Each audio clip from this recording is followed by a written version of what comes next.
Hey, fellow 18! Were you able to catch the first episode of SB19's podcast, Atin Atin Lang, today? Or did you miss it? Or maybe you just have a few questions. So in this video, we will talk about the details of what SB19 covered in their podcast episode today.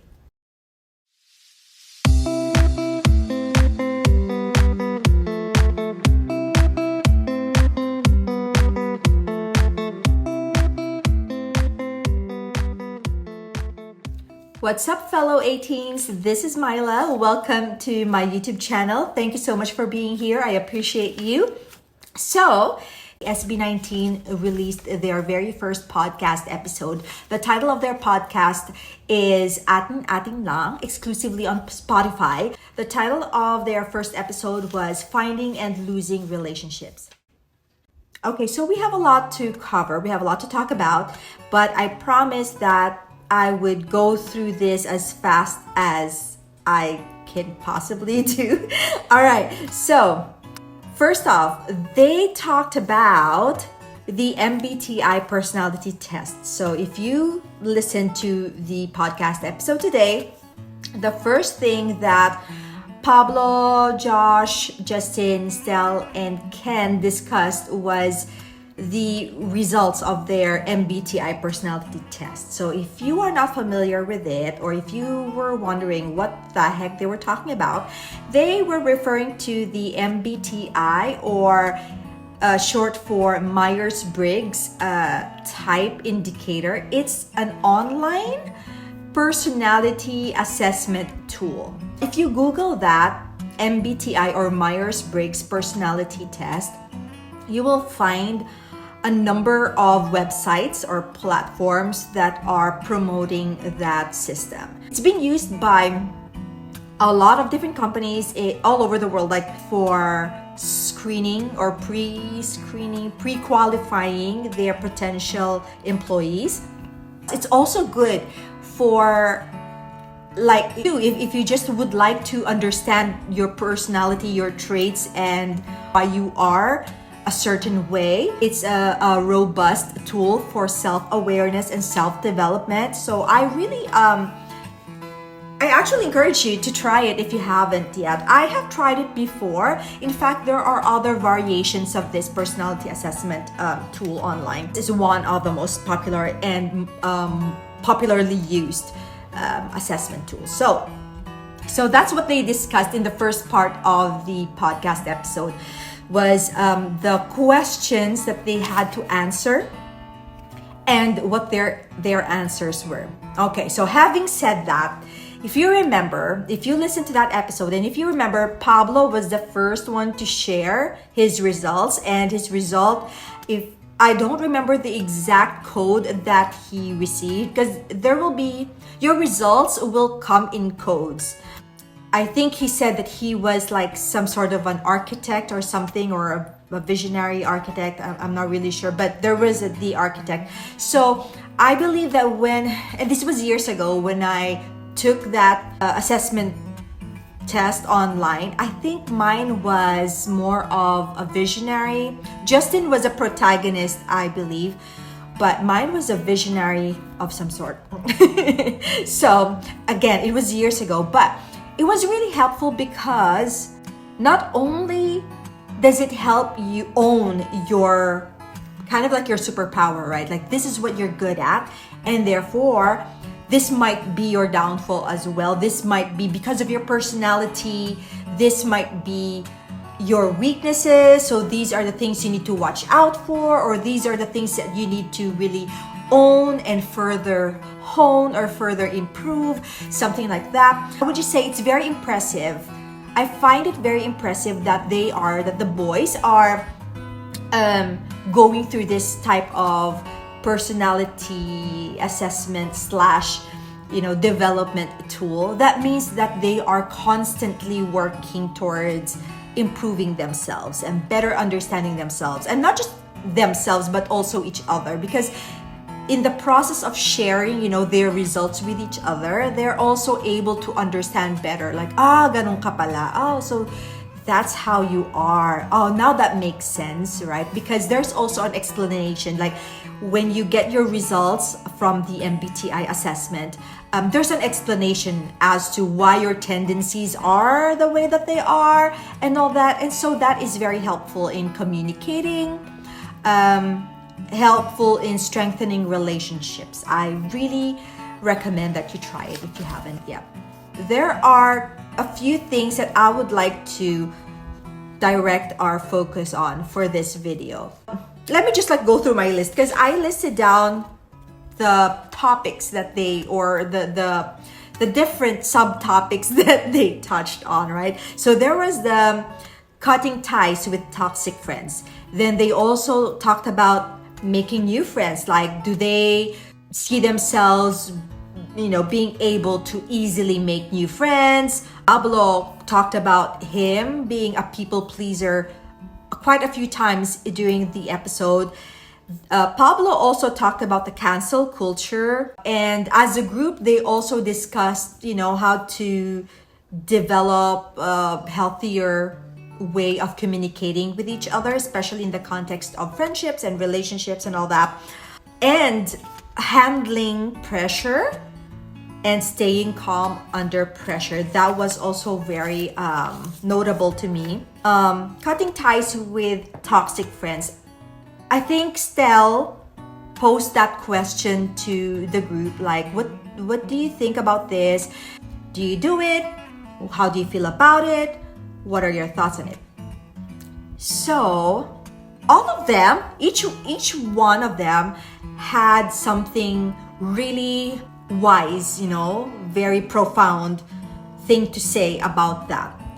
And I think the common ground that they found amongst themselves when it comes to that is it's okay to cut ties with friends that you think are no longer contributing to your growth. If that friend has now become more of a dead weight to you than anything else, if that so-called friend is accusing you of being this or being that is not true, if that so-called friend is causing you more misery or stress than joy, then yes, it's okay to cut ties with that friend. I think it was Ken who said that he has never found himself in a situation wherein he needed to cut ties with any of his old friends. He said that all of his childhood friends are still the same, pretty much. Like, if it takes him 3 years before he can see them again, he can spend time with them again, it doesn't matter, because they act the same way towards him as they've always behave towards him, right? Like they didn't change. So he didn't feel the need to cut ties with any of them, because they're still the same old friends that he knew from childhood days.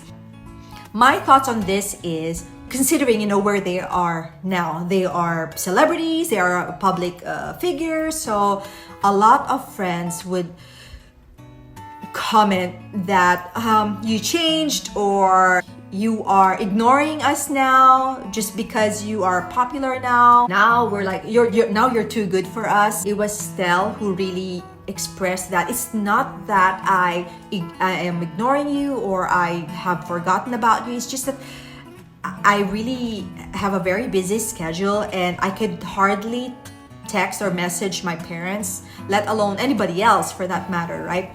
So I do agree that when it comes to friendship, here's the thing, and we can learn from that, right? It's really good that they are expressing this, even though the scenario is, even though they know that people will be listening in on that conversation, but the scenario is that they are discussing it amongst themselves and they're just being recorded, of course. But it's really good that they're able to express these things, because we can, number one, we can better understand who they are individually. We can understand what each one of them must be going through behind the cameras, behind the spotlight, so to speak, right? So I do agree that if you have a so-called friend and that friend is like accusing you of all sorts of things just because you're busy, because you hardly have time for that friend, I don't think that you should cut ties right away. I think that if you value, again, this will depend on you. If you value that friendship, you value this person, even if it rubs you the wrong way, like that statement, like, oh, you must be too good for me now, or I may not be worthy of your presence now, right? Or something like that, something ridiculous like that. But if you value this person, if you truly value the friendship that you have with this person, I think before you decide to cut ties with this person, talk it out with this person. Try to understand where that person is coming from, but also communicate where you're at. Because the key to a lasting friendship or relationship, any relationship for that matter, is communication, healthy communication. Now, so for example, on the side of Stell, for example, if I receive that message from an old friend whom I have not communicated with, I have not seen for a long time, and I receive that message, I would have to ask myself, how much do I value this person as a friend? Or how much do I value what we shared, like the friendship that we shared? If that friendship is really valuable to me, then it's worth talking things over, right? It's worth saving or fighting for. So I would set aside some time to talk about it. You don't need to see each other face to face. If it's really impossible at that given moment, maybe just pick up the phone. Even if you say, I'm sorry, I only have 15 minutes for a phone call, but because you are important to me, because you are my friend, I'll give you a call. If you're not available now, let me know when, so I can carve out some time for you and let's talk things over. Now, if that person responds in a positive way, like, oh, you know what, I'm just kidding, don't feel pressured, whatever, right? Good. If that is the response, good. So like, whew, right? But if that person says, I'm not available right now, but yes, I would love to jump on a phone call with you, blah, blah, blah, let's set aside some time, then I would say, yes, carve out some time, because it's a two-way street. Any relationship is a two-way street, no matter how busy you are. Like, we all have busy days, so like we work, like we all have a lot of things going on in our lives. So if you are that person being accused by your old friend as, being too good now for them to spend time with them, then again, assess yourself, ask yourself, is this friendship worth saving? Is this friendship very valuable to me that I would set aside some time and talk things over with my friends so that we can save the friendship, right? Communication again. But on the side of the other person, if you are in this kind of like scenario, but you are the other person, you're the one who's feeling butthurt that your old friend doesn't seem to have time for you anymore. Okay, you need to meet halfway. You want to be understood, but you also have to be understanding, right? You also have to think that, give that person, the other person, the benefit of the doubt. Maybe that person is really busy. So you can just express it instead of saying, oh, you're too good for me now, or for us now, and or maybe I'm not worthy of your time now. Instead of wording it that way, remember, no one wants to hear those words, and those words are unnecessary. That type of expressing your feelings won't help anybody, right? It will just further hurt the relationship. And so if your goal is to save the friendship, that is not the way to do it.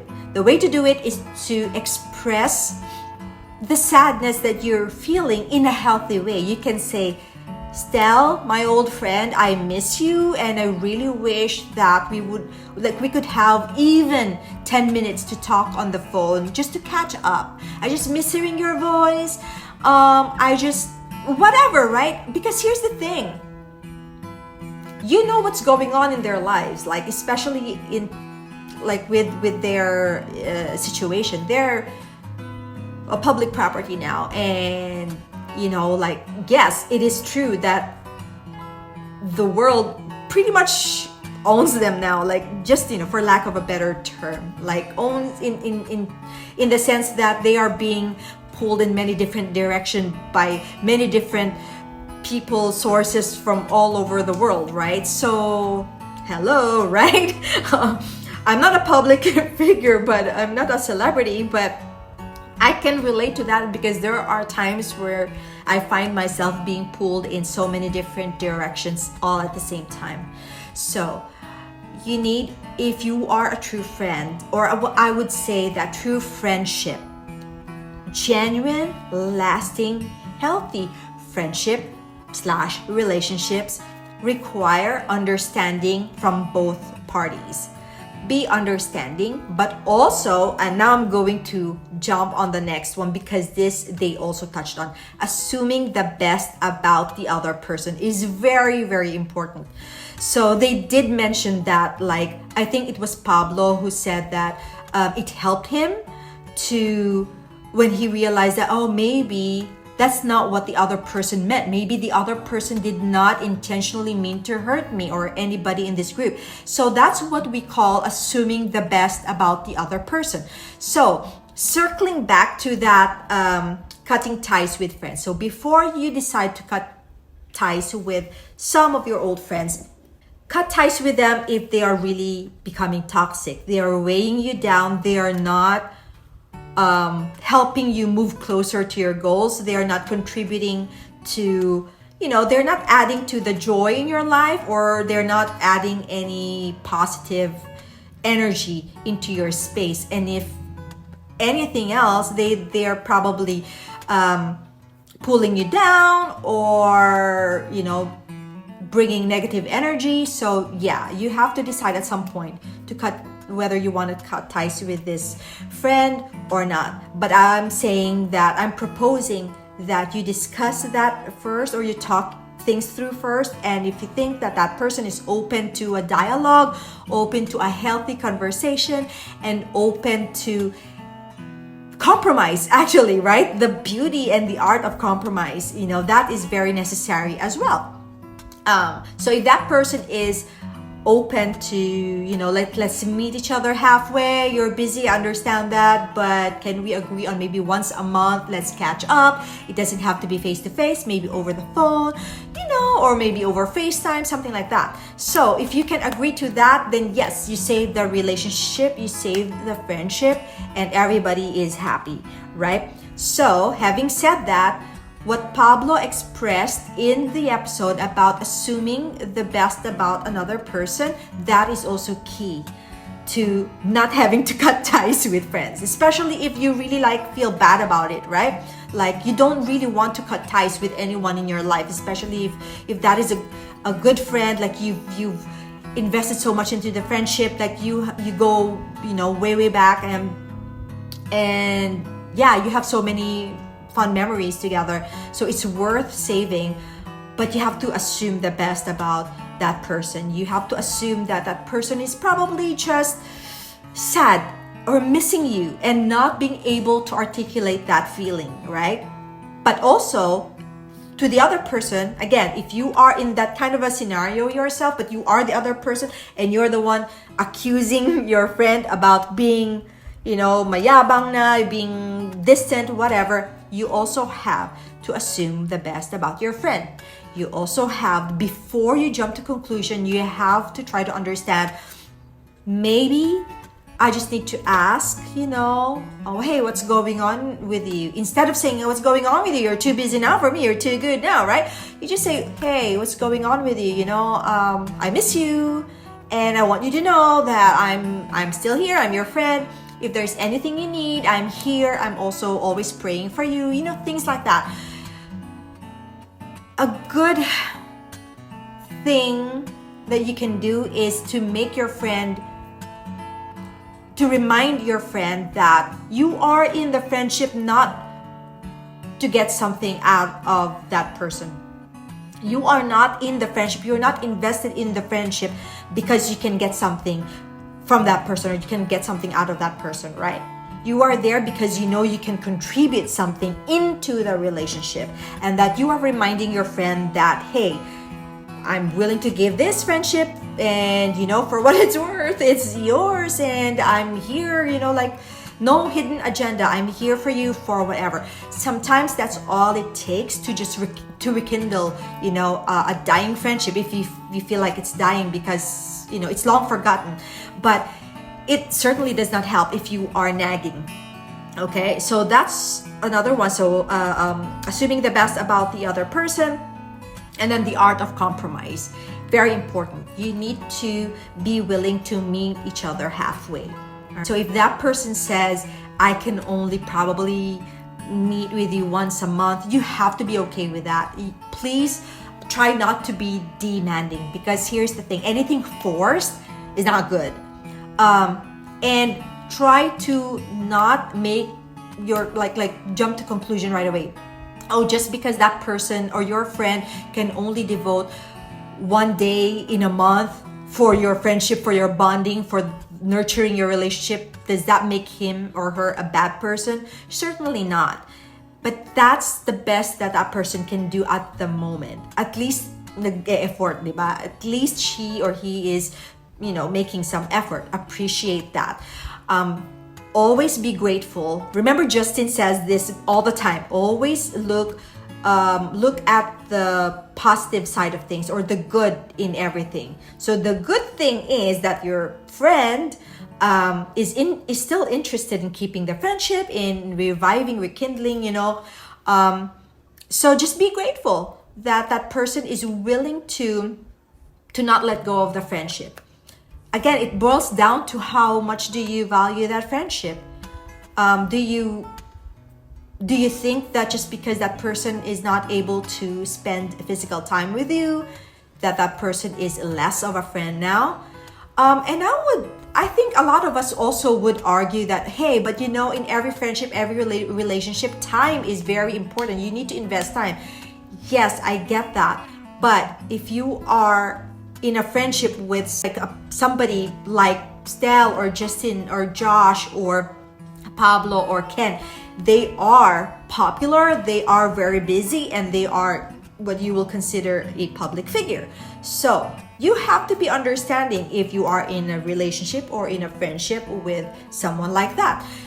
Extra understanding required, right? So it's not the typical friendship, especially if you are not in the same boat, like you are not a celebrity yourself. So it's like you are now of two different worlds. The most impressive and admirable thing about them, about SB19, is they always reiterate that they want true friendship with people who would see them for who they are, not because they are celebrities.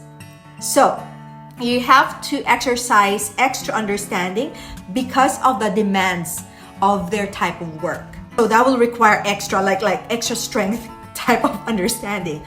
But the appreciation, the sincerity in communicating with them, the honesty that friendship will require is the same as though you are in friendship with someone who is not a celebrity. So yeah, that's that. So that's the art of compromise. Kumbaga, tatanggapin mo sila dahil yun yung demands ng trabaho nila. Walang plastikan, no, you're not being fake about it. You're genuinely understanding, but you really need to be understanding. For example, your friendship might require you to be the one to travel to them from time to time, as opposed to them traveling to you.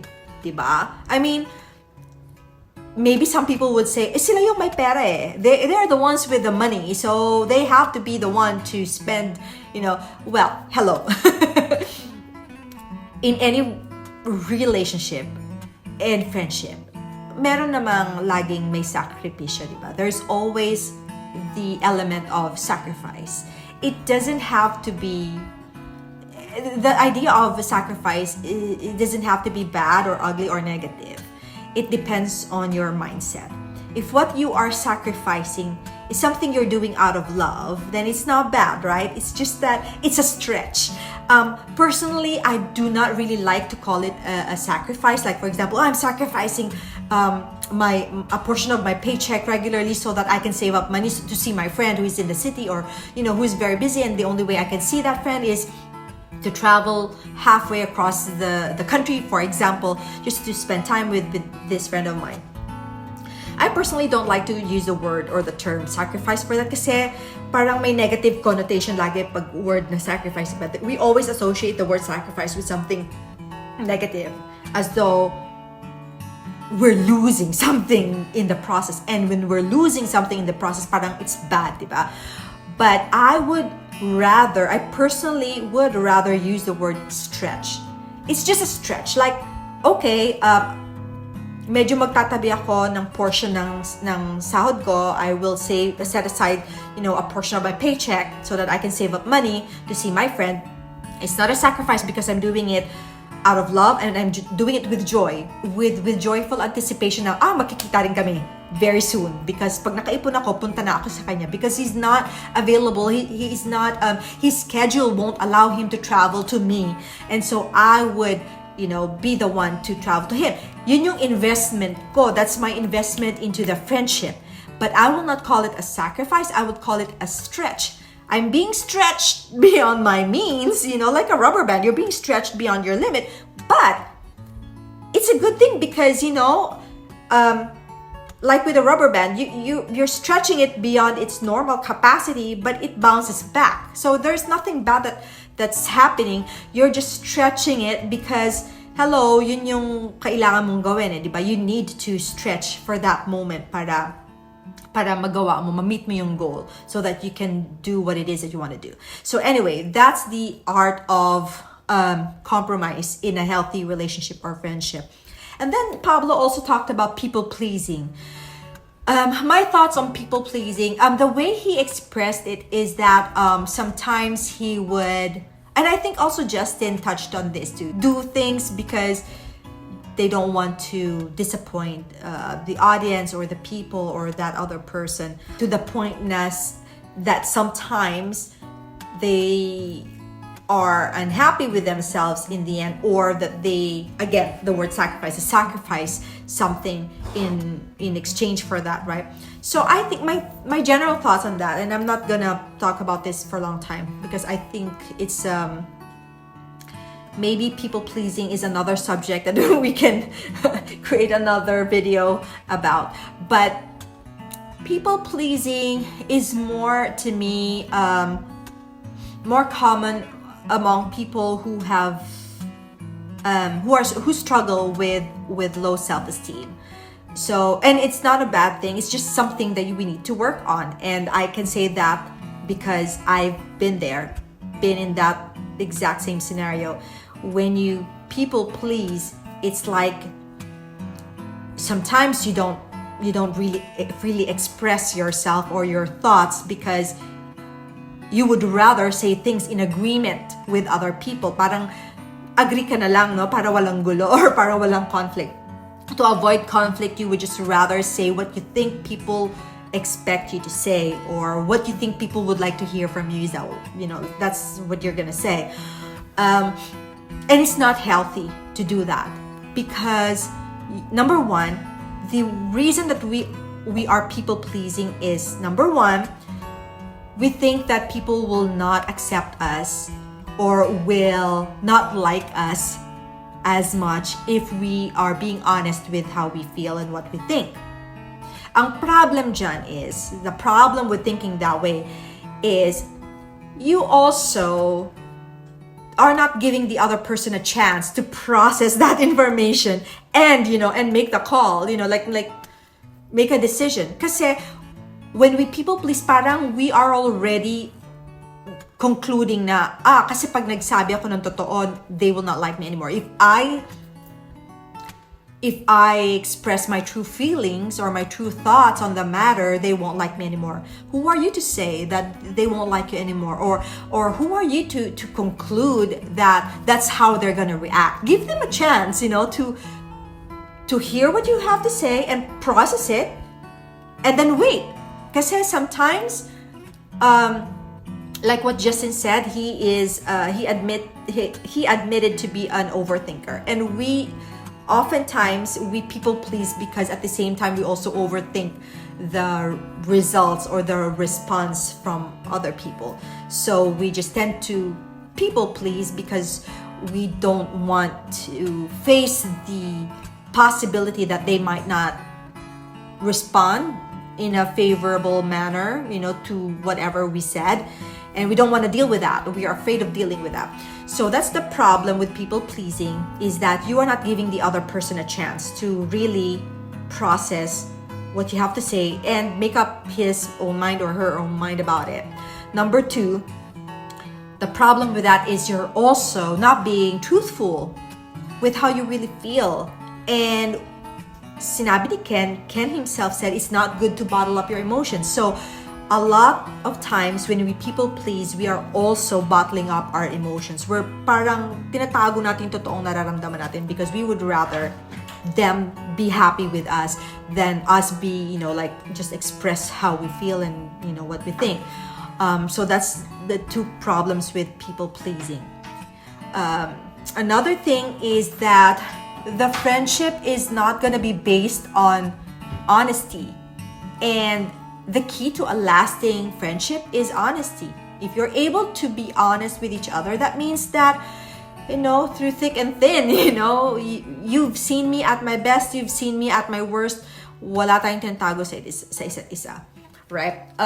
Pablo even joked about when Justin asked them a question of, how do you know if someone is really like a friend or in the friend category as opposed to just being an acquaintance? And Pablo said at some point, well, if you can toot or if you can pass gas in front of them, yeah, they are a true friend and they have no problems about it. Of course, we laugh about that, we laugh at that, and we find it funny. But I think to a certain degree, there's some truth to it.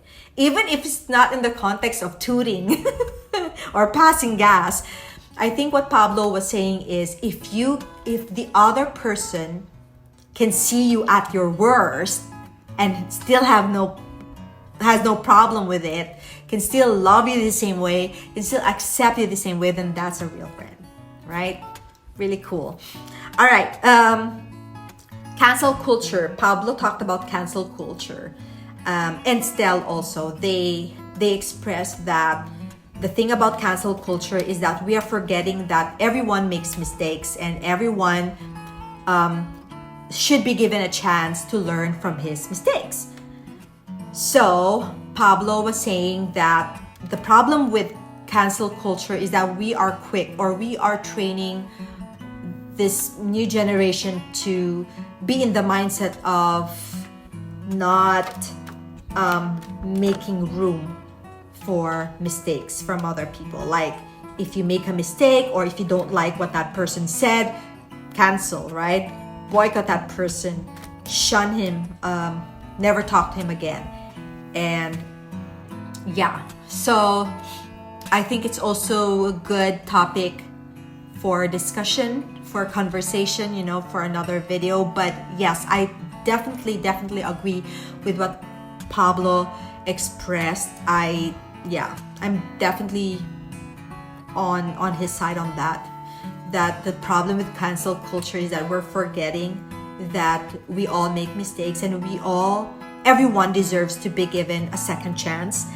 The only thing that they really pointed out that parabang where we should draw the line is if it's repetitive or habitual. Like if that person makes the exact same mistake over and over again, then maybe that person is not really learning from his mistakes, or that person refuses to learn from that mistake, or that person is really outright lying to you about being sorry about making that mistake in the first place, right? So yeah. So they also talked about how they handle pressure and stay calm under pressure. And Stell shared something that he learned from I think it was their head stylist, Rain. I forgot, but there's Rain and Miss M that he made a shout out to.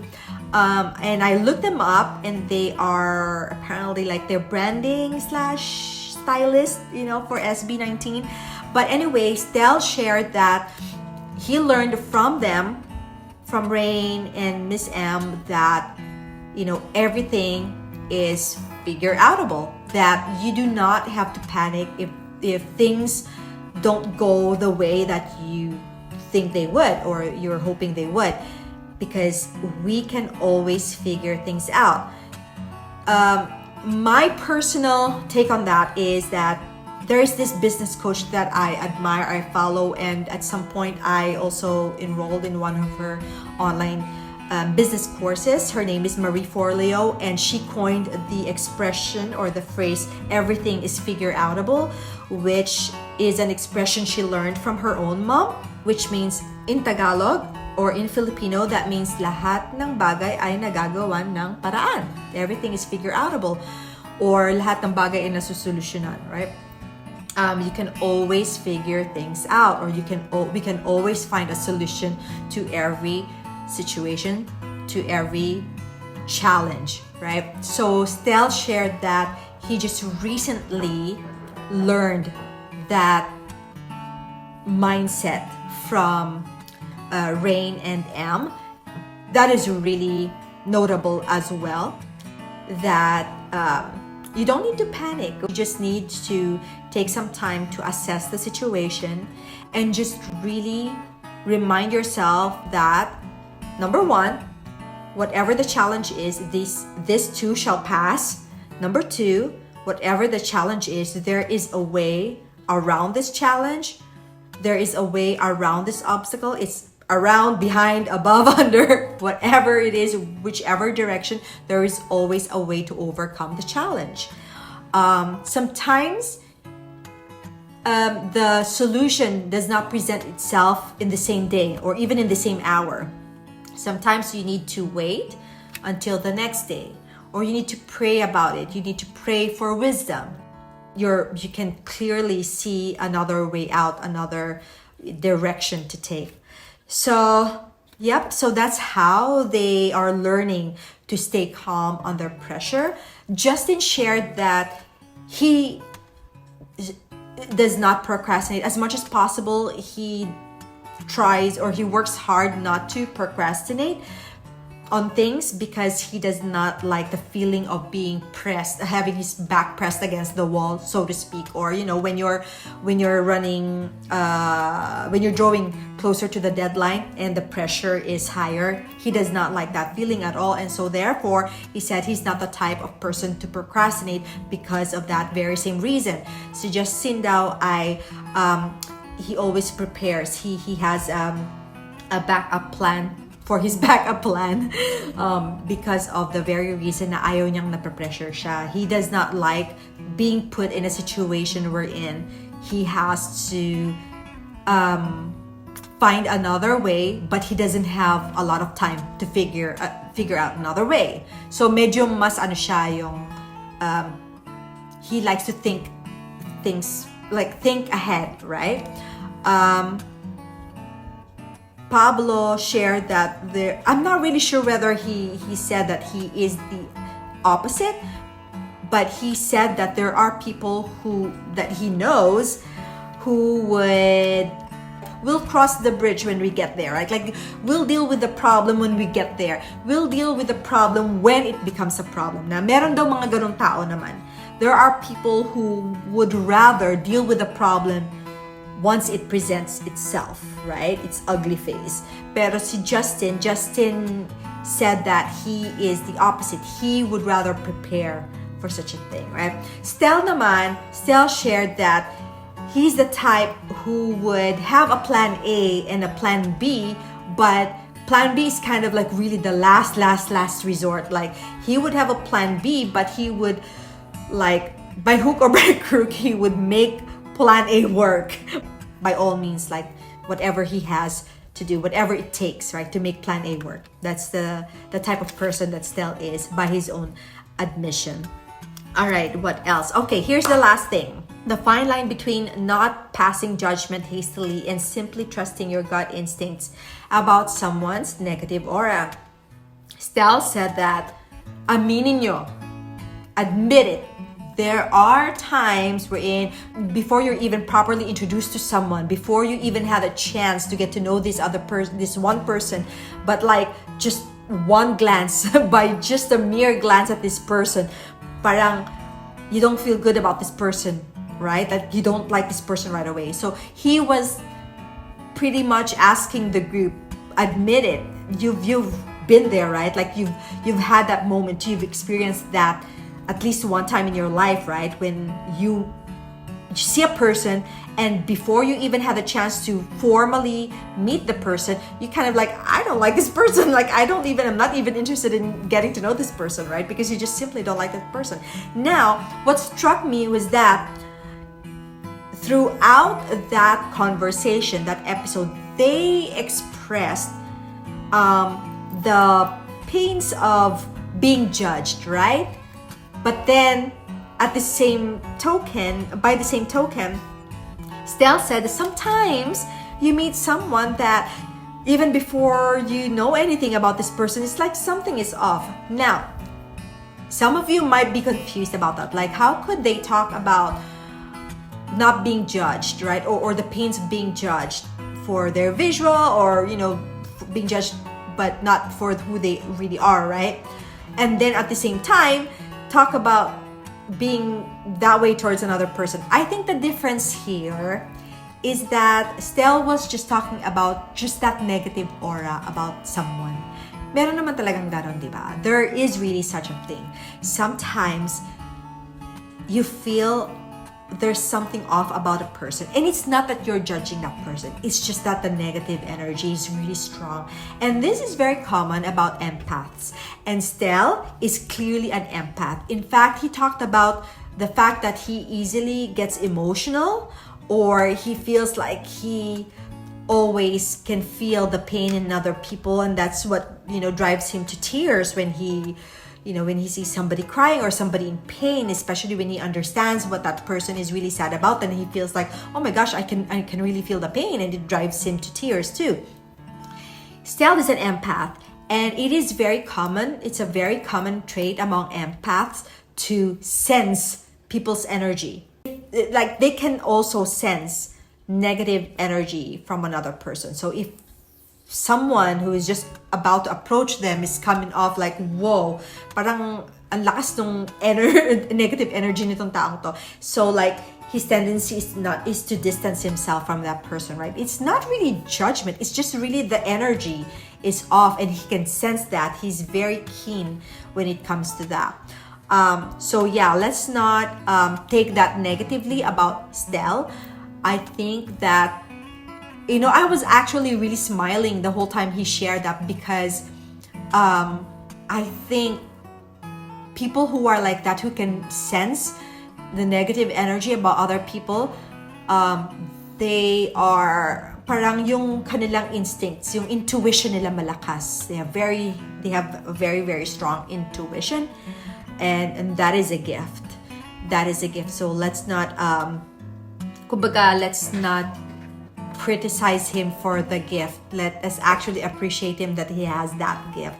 That is probably why his energy is also very, very high all the time when he deals with people. He's bringing a lot of positive energy into any space, but he can also sense if the energy that another person is bringing into his space is kind of like off. Yung hindi sila magka-align ng energy. So yeah.